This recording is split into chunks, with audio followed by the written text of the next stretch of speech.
Tô gravando aqui porque tem um negócio meio chato pra te dizer. Seus sentimentos não são verdade. Fica aí que eu vou te explicar por quê. O que a gente sabe sobre os sentimentos é que eles são uma espécie de mapa que o nosso cérebro produz para processar um conjunto de informações. Na psicologia, a gente divide emoção e sentimento de uma maneira um pouco diferente. É consenso que emoções são reações mais primárias, como o nojo, como a raiva, como a medo. Sentimentos são processados num nível mais superior do cérebro, estão associados a significados e estão também passando por uma mediação da linguagem. Mas acontece que o nosso cérebro reage não só ao nosso ambiente externo, mas também ao nosso ambiente interno. E de certa maneira, é possível inferir que esses sentimentos e essas emoções também são condicionadas.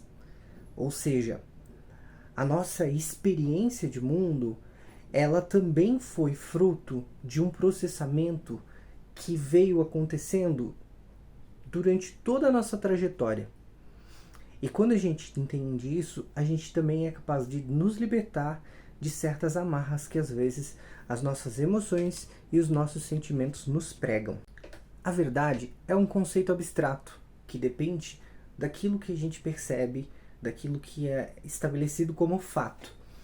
A filosofia já trouxe desdobramentos sobre o consenso do que é verdade. A ciência trouxe uma estrutura de pensamento que é o método científico, justamente para nos ajudar a romper as barreiras do nosso conhecimento e descobrir o que é a verdade de fato. Um cara chamado Daniel Kahneman, que escreveu esse livrinho aqui, nos mostra uma coisa muito interessante sobre a nossa psique. Ela é fortemente influenciada por circunstâncias ambientais. Nossas memórias, a nossa estrutura, que é muitas vezes tratada como racional, se mostra um tanto bugada. Eu tô querendo dizer que a gente tem duas formas de pensar. Uma mais rápida, mais intuitiva, e outra mais lenta, que seria mais racional. O autor utilizou essa metáfora para explicar o processamento emocional e da nossa memória. E o que ele mostra é que, na verdade, nós não estamos no controle tanto quanto a gente pensava. Como a verdade é uma ideia abstrata e ela depende do ponto de vista do observador, depende de estruturas para validação, que a gente pode utilizar instrumentos para medir, ou a gente pode, de repente, utilizar métodos para investigar. Quando a gente pensa nas nossas emoções e nos nossos sentimentos, nós tendemos a tratá-los como verdades, legítimos. Mas acontece que ter saúde mental também é ser capaz de desconfiar ou entender que as emoções não são verdades absolutas, que nossos sentimentos são algo que pode sim e deve ser questionado.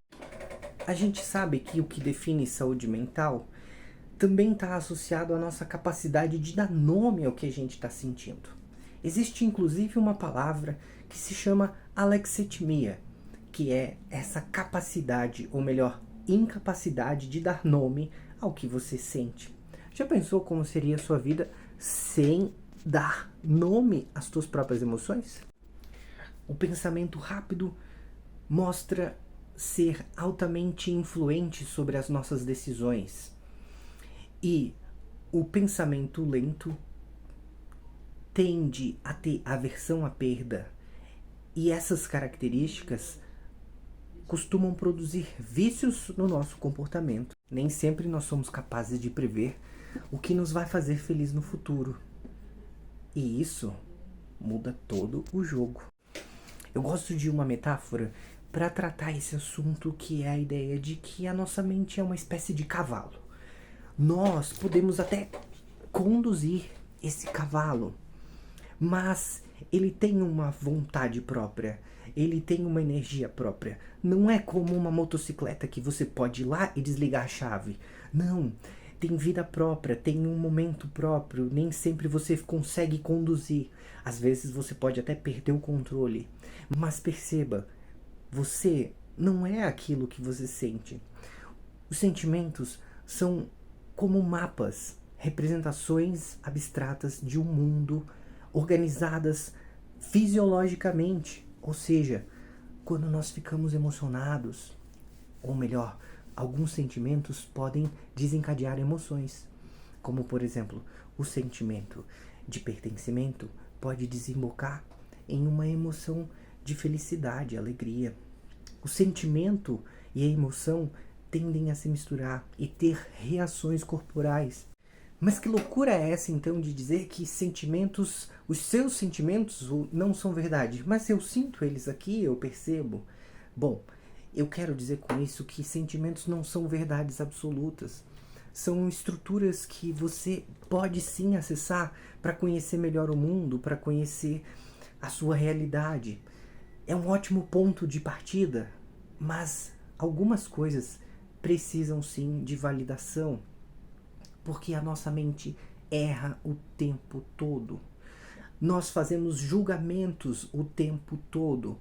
Aliás, o preconceito, que é construir conceitos antes mesmo de conhecer alguém ou alguma coisa, existe desde o princípio e você não poderá desligá-lo, porque a estrutura de preconceito é neurologicamente intrínseca. Isso significa que o preconceito é uma estrutura que o cérebro utiliza para conhecer o mundo, assim como sentimentos e emoções. E a loucura é que nossos preconceitos são a forma como o cérebro conhece a si mesmo.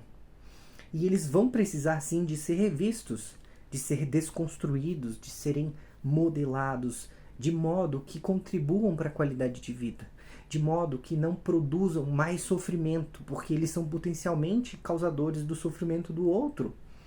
Nós precisaremos que também os nossos sentimentos e emoções no decorrer da nossa vida passem constantemente por um filtro e que sejam capazes de construir relações saudáveis e duradouras.